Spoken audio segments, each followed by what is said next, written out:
आज की वर्कशीट में हमें अपवर्तन के बारे में पढ़ना है। अपवर्तन जिसे इंग्लिश में कहते हैं रिफ्रैक्शन। इससे पहले वाली जो वर्कशीट्स थी इस लेसन से रिलेटेड हमने अभी तक करा था परावर्तन, ठीक है, जिसे बोलते हैं रिफ्लेक्शन।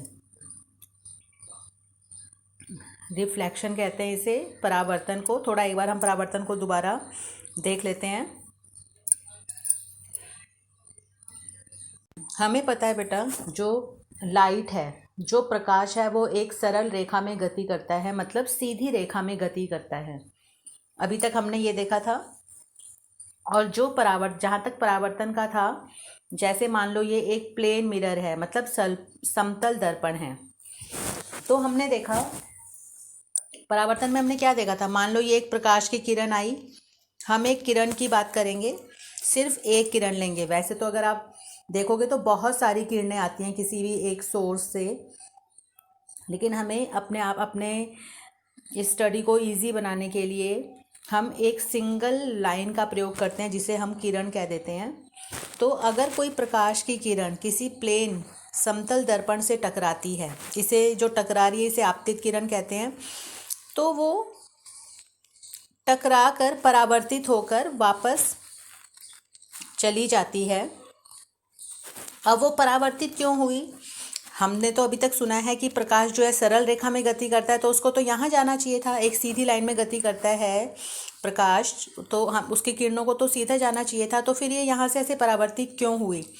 तो बेटा इसका तो कारण ये है क्योंकि ये पॉलिश्ड है। इधर से यहाँ पॉलिश होने की वजह से ये क्या करता है, प्रकाश की किरणों को परावर्तित कर देता है।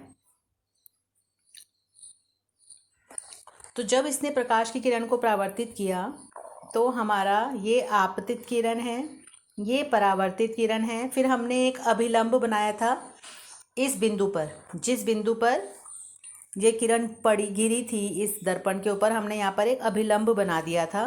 अभिलंब मतलब, अभिलंब किसे कहते हैं? जैसे कि सरल रेखा है, इसके ऊपर ये अभिलंब है, इसका मतलब ये वाला कोण 90 डिग्री का है, नॉर्मल है, ये अभिलंब है। तो ये जो आपतित किरण है, ये जो आपतन कोण है, और ये जो परावर्तन कोण है, ये बराबर होते हैं। ये तो हमने पढ़ा था परावर्तन के नियमों में। आज जो हमें करना है बेटा वो है अपवर्तन। तो अपवर्तन में क्या होता है? अपवर्तन में जो प्रकाश की किरण होती है, जब वो एक माध्यम से दूसरे माध्यम में जाती है या एक मटेरियल से दूसरे मटेरियल में जाती है, तो वो अपने मतलब वो मुड़ जाती है, अपनी जो एक सरल गति होती है उसे नहीं कर पाती। परावर्तन में तो वो इसलिए नहीं कर पाती क्योंकि एक साइड हम पॉलिश कर देते हैं तो वो रिफ्लेक्ट हो जाती है। लेकिन अपवर्तन में क्या होता है, तो इसके लिए आपको मैं अपवर्तन समझाने से पहले मैं आपको 2 पॉइंट्स बताना चाहती हूँ। एक हम लेंगे विरल माध्यम और एक हम लेंगे सघन माध्यम। अब विरल क्या होता है, एक मैं आपको उदाहरण देना चाहती हूँ। जैसे आप ले लो हवा या एयर, ठीक है, और एक ले लो पानी। इन दोनों में से सघन कौन सा है? पानी, ठीक है।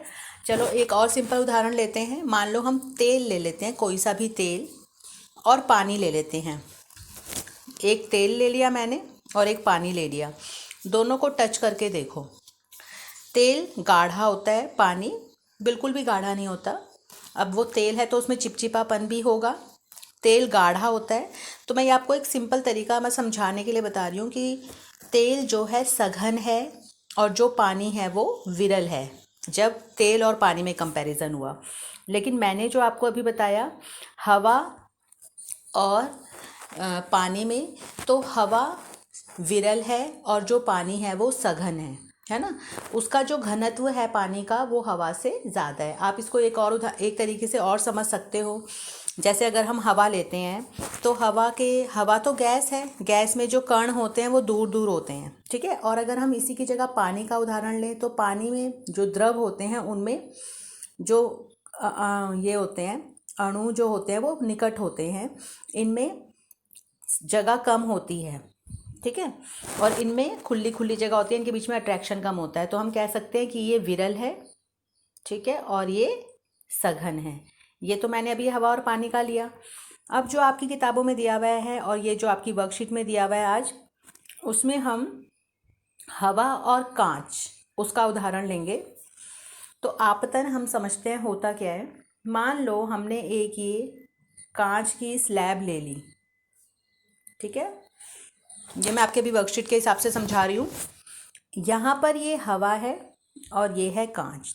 तो ये देखो, हवा विरल होगी, ठीक है, हवा में जो, क्योंकि हवा एक गैस है, इसमें जो कण होंगे वो अलग अलग दूर दूर होंगे। और जो कांच है ये तो एक सॉलिड चीज़ है, हमें पता है जो सॉलिड चीज़ें होती हैं, जो ठोस चीज़ें होती हैं, उनमें आणविक बल बहुत ज़्यादा होता है। उसके जो अणु होते हैं वो बिल्कुल ठोस में चिपके हुए होते हैं, उनके बीच में जगह बहुत कम होती है, ठीक है। तो इसको हम अब आगे समझते हैं। ये एक कांच की हमने टुकड़ा ले लिया, स्लैब ले लिया। अब क्या हुआ बेटा, यहाँ पर हवा है जो कि विरल है। आपको ध्यान देना है, एक प्रकाश की किरण आई यहाँ पर, तो वो परावर्तित नहीं होगी जैसे हमने परावर्तन में करा था। हमें क्या करना है, जिस पॉइंट पर ये किरण गिरी है, मैं आपको देखो, ये आई प्रकाश की किरण, आपतित हुई इस बिंदु पर। इस बिंदु पर मैं एक अभिलंब खींच रही हूँ। अभिलंब मैंने अभी आपको बताया है 90 डिग्री का कोण बनाएगा जो यहाँ पर कांच के साथ। तो क्या होता है, ये प्रकाश की जो किरण है, अपने गुण के हिसाब से उसे सीधा चले जाना चाहिए था, लेकिन वो सीधी नहीं गई, वो थोड़ा सा अभिलंब की तरफ झुक गई। ये जो किरण है यहाँ आई, यहाँ से टकरा के वो अभिलंब की तरफ झुक गई। फिर तो हमें एक चीज़ ये याद रखनी है, जब भी कोई प्रकाश की किरण विरल माध्यम से सघन माध्यम में जाती है तो वो अभिलंब की ओर मुड़ जाती है थोड़ा सा, जैसे इस केस में हुआ है। अब क्या हुआ बेटा, अब प्रकाश की किरण को कोई रोकने वाला तो है नहीं। अब वो यहाँ से गई, यहाँ टकराएगी, और फिर वो यहाँ पर भी मैंने अभिलंब बना दिया। अब वो फिर क्या होगा, अब वो फिर एक माध्यम से दूसरे माध्यम में जा रही है। अब वो सघन से फिर हवा में जा रही है, विरल में जा रही है। तो अब की बार क्या होगा, जब सघन से विरल में जाएगी तो वो अभिलंब से परे मुड़ जाएगी। देखो, जब विरल से सघन में आई तो अभिलंब की तरफ मुड़ी, और जब सघन से विरल में गई तो अभिलंब से दूर हो गई। और इसमें एक चीज़ और ध्यान रखनी है बेटा, ये जो आपतित किरण है, ये अपवर्तित किरण है, और ये निर्गत कर किरण है, जो बाहर निकल गई है तीसरी वाली, इसको हम निर्गत किरण कहते हैं। और ये जो निर्गत किरण है और ये जो आपतित किरण है, ये एक दूसरे के समानांतर होती हैं हमेशा, ये आपको याद रखना है। शीट 57 है, मैंने अभी आपको समझाया कि अपवर्तन क्या होता है। अब ज़रा वर्कशीट को पढ़ लेते हैं डिटेल तरीके से। प्रकाश का अपवर्तन, जब प्रकाश एक माध्यम से दूसरे माध्यम में तिरछा होकर जाता है तो दूसरे माध्यम में इसके जाने की दिशा में बदलाव होता है। इस परिघटना को प्रकाश का अपवर्तन कहते हैं। इसको इन्होंने बहुत ही सिंपल तरीके से बताया है, वैसे कोई मज़ेदार डेफिनेशन नहीं है, ठीक है। क्या बताया इन्होंने कि जब भी प्रकाश एक माध्यम से, जैसे विरल और सघन, आपको याद रखना है, किसी भी, जैसे विरल से सघन माध्यम में आया, तिरछा होकर आया, मतलब जैसे तिरछी लाइन है, आपको याद रखना है। फिर हमें यहाँ पर हमेशा अभिलंब खींचना है। तो जब विरल से सघन में जाएगा, जैसे यहाँ पर ये कांच की स्लैब है, तो अभिलंब की तरफ मुड़ जाएगी, ये ऐसी है तो अभिलंब की तरफ ये मुड़ेगा। और जब सघन से विरल में जाएगा तो ये अभिलंब से परे ये जो किरण होती है वो मुड़ जाती है। अब ये होता क्यों है, इसका सबसे बड़ा कारण ये है कि जब प्रकाश की किरण एक माध्यम से दूसरे माध्यम में जाती है तो उसकी चाल में फ़र्क आ जाता है। जैसे हवा में जो हवा या निर्वात मतलब जहाँ हवा भी ना हो, वहाँ पर जो प्रकाश की, जो लाइट की जो चाल होती है वो 3 × 10⁸ मीटर पर सेकेंड होती है। मतलब एक सेकेंड में वो इतनी दूरी तय करती है, इतनी तेज़ होती है लाइट, ठीक है। और अगर आप यहाँ पे, ये तो हवा की बात हुई या वैक्यूम की बात हुई, और अगर जैसे ही हम कांच की स्लैब में ये घुसेगी किरण, तो उसकी जो चाल है, स्पीड है, वो कम हो जाएगी, ठीक है। फिर जब वो कांच से दोबारा बाहर आएगी, अब उसकी स्पीड कम हो गई तो वो अभिलंब की तरफ मुड़ गई, और जब वो कांच से हवा की तरफ जाएगी तो उसकी स्पीड फिर एकदम से तेज हो जाएगी, तो वो अभिलंब से परे चले जाएगी। अब देखो बेटा, ये इन्होंने ये जो बताया है, कांच के आयताकार स्लैब से अपवर्तन, ये सारी वही चीज़ है जो मैंने भी आपको करके दिखाई है। ये कांच की स्लैब है, ये एक किरण आ रही है, ठीक है। ये जो एन और एन डैश है ये अभिलंब है। तो जैसे ही हवा से कांच में घुसी प्रकाश की किरण तो वो अभिलंब की तरफ मुड़ गई, ये वाली लाइन आ गई। और फिर जब वो कांच से हवा की तरफ जाएगी तो अभिलंब से परे हो जाएगी। फिर तो यहाँ पर इन्होंने क्या बताया, आपतन कोण निर्गत कोण के समान होता है। अब निर्गत कोण कौन सा हुआ? निर्गत कोण हुआ बेटा, जैसे मान लो ये कांच की स्लैब थी, एक ही प्रकाश की किरण आई, ठीक है। यहाँ पर मैं अभिलंब बना रही हूँ, तो जैसे ही वो हवा से कांच में गई वो अभिलंब की तरफ मुड़ गई, ये वाली, ठीक है। एरो का निशान लगा रही हूँ मैं इस पर। अब जब यही किरण इस वाली सतह पर टकराएगी तो अब वो अभिलंब से परे चली जाएगी। तो निर्गत कोण आपतन कोण ये वाला हुआ, ये आपतन कोण हुआ, ठीक है। और निर्गत कोण ये वाला हुआ। तो ये दोनों कोण आपस में बराबर होते हैं हमेशा, इसलिए ये लाइनें समानांतर होती हैं। आगे है पार्श्व विस्थापन। पार्श्व विस्थापन क्या हुआ? कांच के स्लैब के कारण प्रकाश के मार्ग में विस्थापन जो होता है, विस्थापन मतलब मुड़ जाती है ना स्लैब के कारण, तो उसको उन्होंने पार्श्व विस्थापन बोला है। और तीसरा पॉइंट दिया है, पार्श्व विस्थापन निम्न कारकों पर निर्भर करता है। निम्न कारक मतलब कि भाई किस हिसाब से प्रकाश की किरण मुड़ेगी, ज़्यादा मुड़ेगी या कम मुड़ेगी, तो वो किस किस पे डिपेंड करता है? पदार्थ का अपवर्तनांक। जैसे कांच का स्लैब है, हर मटेरियल का अपना एक अपवर्तनांक होता है, अपवर्तन नहीं अपवर्तनांक होता है हर चीज़ का, ठीक है। उसके बारे में हम आगे पढ़ेंगे। एक तो पदार्थ के अपवर्तनांक पर निर्भर करता है और एक कांच के स्लैब की चौड़ाई पर, कि भाई जो हमने स्लैब लिया है वो कितना चौड़ा लिया है, कम चौड़ा लिया है या ज़्यादा चौड़ा लिया है।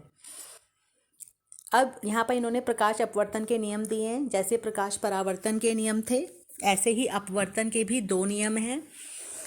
तो इसका नियम, पहला नियम कहता है आपतित किरण, जो ये आपतित किरण जो गिरी है, अपवर्तित किरण, अपवर्तित ये वाली जो अभिलंब की तरफ मुड़ गई है, तथा दोनों माध्यमों को अलग करने वाले पृष्ठ के आपतन बिंदु पर अभिलंब सभी एक ही तल में होते हैं। कहने का मतलब है जो ये किरण गिर रही है, ये जो अभिलंब है और ये जो अपवर्तित हुई है, ये तीनों एक ही तल में होते हैं, जैसे हमने प्रकाश परावर्तन में समझा था। फिर प्रकाश के निश्चित रंग तथा माध्यमों के युग्म के लिए, युग्म मतलब जोड़े के लिए, जैसे कि माध्यम मतलब जैसे हमने यहाँ पर हवा और कांच लिया है, कभी कभी हम हवा और पानी भी ले लेते हैं, कभी कभी हम पानी और कांच भी ले लेते हैं, ठीक है। तो वो उनका जो जया होती है, साइन मतलब तुम्हें बस ये जो दूसरा नियम है इसको हम स्नेल का नियम भी कहते हैं। और उसमें हमें क्या करना है, जो आपतन कोण है उसका साइन ले लो, या आपने sine theta cos theta math में पढ़े हैं। और जो अपवर्तन वाला कोण है, ये वाला कोण, जैसे ये आपतित किरण है तो ये वाला कोण और ये वाला कोण, ये जो यहाँ बनेगा, ये दोनों कोण, ठीक है, इनका अगर हम रेशो लें, मतलब साइन आई को साइन आर से भाग करें हमेशा, तो वो एक स्थिरांक आता है। तो इसको स्नेल का नियम भी कहते हैं।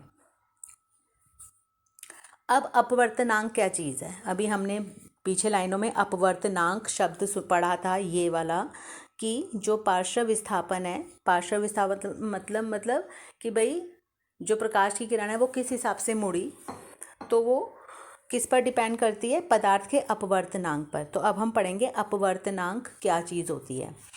अपवर्तनांक को इन्होंने एन से दिखाया है, ठीक है। माध्यमों के युग्म में प्रकाश की गति के अनुपात को अपवर्तनांक कहते हैं। जैसे मान लो हमने हवा लिया है एक माध्यम और एक माध्यम ले लिया कांच, ठीक है। तो हवा में प्रकाश की क्या गति है वो तो हमें पता है, 3 × 10⁸ मीटर पर सेकंड होती है। और कांच में क्या गति है वो हमें दी होगी, ठीक है। अगर हम इसको इस चीज़ से भाग कर देंगे तो हमें अपवर्तनांक मिल जाएगा। इसके ऊपर न्यूमेरिकल्स भी आते हैं। अब अगला है निरपेक्ष अपवर्तनांक। अपवर्तनांक हमने पढ़ लिया। दूसरा है निरपेक्ष, जिसे बोलते हैं रिलेटिव। ठीक है।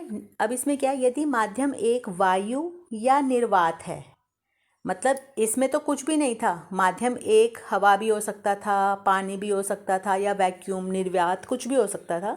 लेकिन ये जो हम निरपेक्ष अपवर्तनांक पढ़ रहे हैं, इसमें जो पहला माध्यम है ऊपर वाला, वो या तो वायु होना चाहिए या निर्वात। निर्वात मतलब जिसमें वायु भी ना हो। अगर माध्यम एक वायु या निर्वात है तो माध्यम दो का अपवर्तनांक निरपेक्ष अपवर्तनांक कहलाता है। तो इसका जो अपवर्तनांक है उसे हम निरपेक्ष अपवर्तनांक कह देते हैं।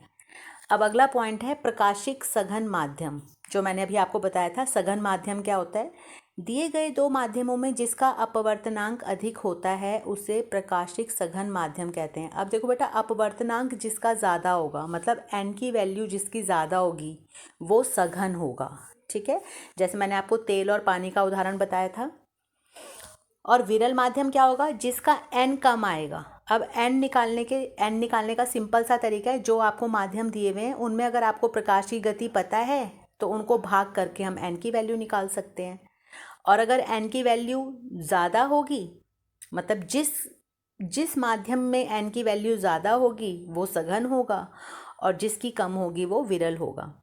अब अगला पॉइंट है, जब प्रकाश किरण विरल से सघन माध्यम में जाती है तब उसकी चाल कम हो जाती है तथा वो अभिलंब की ओर झुक जाती है। वो मैंने अभी आपको पीछे सारा समझाया है। जब प्रकाश किरण सघन से विरल माध्यम में जाती है तब उसकी चाल अधिक हो जाती है, इसलिए वो अभिलंब से दूर हो जाती है। और अब तक ज्ञात पदार्थों में हीरे का अपवर्तनांक सबसे अधिक है। तो 1 नंबर का ये क्वेश्चन आ सकता है कि हीरे का अपवर्तनांक कितना है, तो 242 है। अब ये वर्कशीट हो गई है और आपको क्वेश्चन आंसर्स दिए हुए। पहला है, यदि कांच का अपवर्तनांक 1.5 है। देखो बेटा, आपको कांच का अपवर्तनांक दिया हुआ है n।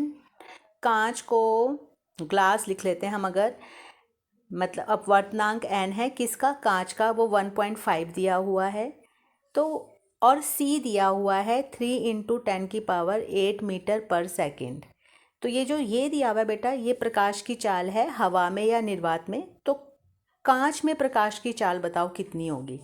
तो देखो बेटा, ये रहा, इससे करेंगे हम, इस वाले फार्मूले में डालेंगे। n है माध्यम एक में प्रकाश की गति, तो 3 × 10⁸ कर लेंगे। ठीक है, बटा माध्यम दो में प्रकाश की गति, ये हमें निकालना है। और जो n है, n हमें यहाँ दिया हुआ है 1.5। ठीक है, सवाल में दिया हुआ है, यहाँ पर 1.5 दिया हुआ है, यहाँ पर 3 × 10⁸ ये दी हुई है चाल, हमें इसका निकालना है। तो इसको आप कैसे निकालोगे, क्रॉस मल्टीप्लाई कर दोगे, 1.5 इसके नीचे आ जाएगा, इसको सॉल्व करोगे आपका आंसर आ जाएगा। ये आप लोगों ने खुद करके देखना है। सेकंड क्वेश्चन है, प्रकाश अपवर्तन के नियम लिखो। तो ये रहे प्रकाश अपवर्तन के नियम, आपको ये नियम दोनों लिखने हैं। तीसरा है, कांच के स्लैब द्वारा प्रकाश के अपवर्तन का नामांकित चित्र बनाओ। ये रहा। तो बेटा, अगर इसमें क्लियर नहीं है तो आप बुक में से बना सकते हो, एज इट इज़ बुक में दिया हुआ है, आपको उसमें से बनाना है।